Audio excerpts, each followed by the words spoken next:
There's a bill in the Minnesota legislature sponsored by Representative Pat Garofalo, and it's referred to as a preemption bill. And what this would do is ban cities and local governments from implementing their own labor laws. Wow. So listen to this. So far, 15 states have already passed these kinds of bills outlawing sick days, and 10 more states are considering it. So this is the new far-right trick that they've been using. As they claim, hey, we want to keep power with the people. We don't want the damn federal government to have power. You know, we would rather have the states than the federal government. But furthermore, we'd actually rather have the cities and the local governments even more than the states. Like a lot of these guys, they would want the sheriff to be the person with the highest amount of authority in the region. So they say that, but then when the rubber meets the road, what happens?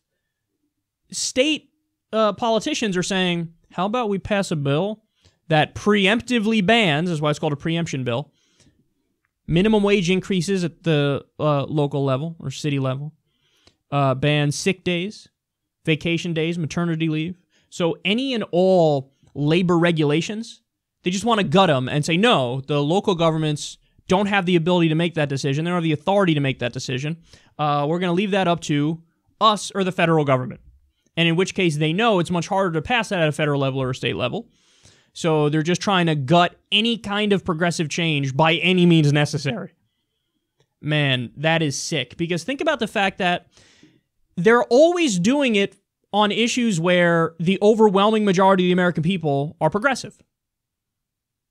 The American people want the minimum wage raised. They make no distinction about, you know, if somebody were to have it raised in their city at the city level, the city government raises it, what are they going to do?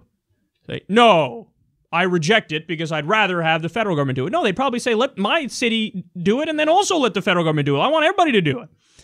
But what they do is they just nip it in the bud. Say, let's ban local governments, city governments from doing it. So reduce their pay, give them no sick days, and this is just one of many ways in which they're screwing you. And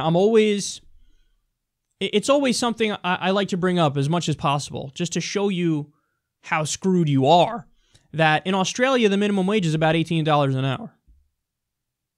Now, the Republicans say, oh, you're going to lead to mass unemployment and a collapse of the economy if you raise the minimum wage. How are they doing?